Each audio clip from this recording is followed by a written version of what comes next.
5 stupova o kojima sam govorio. To su ljudi obrazovani, zaposleni, općine, gradovi, županije, država, socijalno odgovorna, socijalno osjetljiva i solidarna, a grad otvoren, siguran, u kojem se sigurnost piše velikim slovima. A to znači da Šibenik može još više i bolje, a to smo im dokazali u Zagrebu zadnjih 19 godina. Ista meta, isto ostajanje, isti metod i isti sadržaj. Samo rad, solidarnost, zajedništvo je hrvatska budućnost.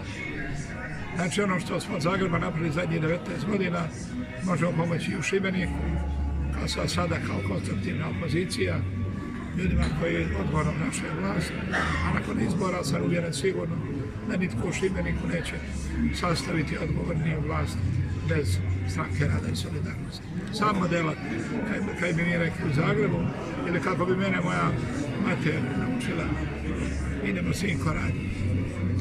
S obzirom da je ovo županija i grad u kojem dominira HDZ sve ove godine samostalnosti Hrvatske, kako ćete se prema toj stranci postaviti?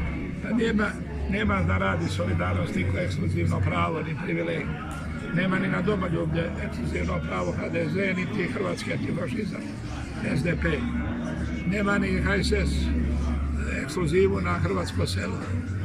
Naši mladi 365, naš domovinski zbor 365, naši seniori 365, naše žene 365. Su jamstvo da ćemo se natjecati. Nek pobjedi bolji. Suradnici, ne, pa ja sam u koaliciji, na gradu, u županiji i na državnoj razini. S onima kojima mogu biti. A ja bih volio da je moj učenik Bero nešto naučio. Pa da sa tim. A dugo je bio s vama? Je, ali to pitajte njega. Ponekad učenici nadmaše profesora, a ponekad ne. Ali ja ne mogu ništa protiv svoje bivše stranke, ne riječ je, želim puno uspjeha, kao i svima drugim. To ne možete očekivati, ali od mene nećete to nikad čuti, inače još jedno da pojasnim. Sve, tu je tajnik organizacijski. Poziv su dobili sve stranke koje su zastupljene u gradskom vijeću Šibenika. A da? Da, to moramo znati. I to je moj bio uvjet na organizacijskom tajniku da to napravi, imate mail, možete provjeriti. Okay. I županu i gradonačelniku, to je red, to je demokratski iskorak koji moramo njegovati. Hvala Bogu. Samo nešto kako objašnjavate fenomen da u stranci imate toliko žena, a nije baš da ste uvijek umirate prema njima, od onoga krakćete kao rane, pa nadalje. Pitajte žene. Pa da pitam, pa ja se isto žena i čudim. Hoće to sa neodoljem. Dobro, znači na sljedećim izborima... Ste vi slušali moj govor, zadnju rečenicu i poruku? Pa slušam vas. Da, dobro je da slušam, ali treba poslušati još teže. Konfucija je bio zadnji.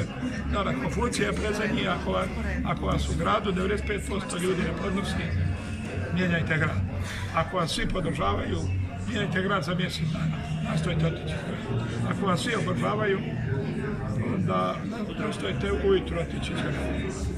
To što vi mene slušate, nećete poslušati, to je moj vaš problem. Ja ne moram. Ne, pa ne morate, normalno, pa ne mogu vas i voljeti. Zato što je rekao Svjet Čečin, on je moj uzor, ne po hedonizmu, nego po mudrosti. On je rekao da demokracija nije savršen sustav, ali najmanje loš. Prema tome je dovoljno samo 50% plus 1 i tako 6 puta. Kada neko dobije za milion godina, 17 godina, 6 puta zaredom izbore na drugoj izvršnoj funkciji ove zemlje, na pola Hrvatske, to je Zagreb, da ću mu ja čestiti. Ali to se neće dogoditi za milion godina. Toliko o tome. Hvala vam.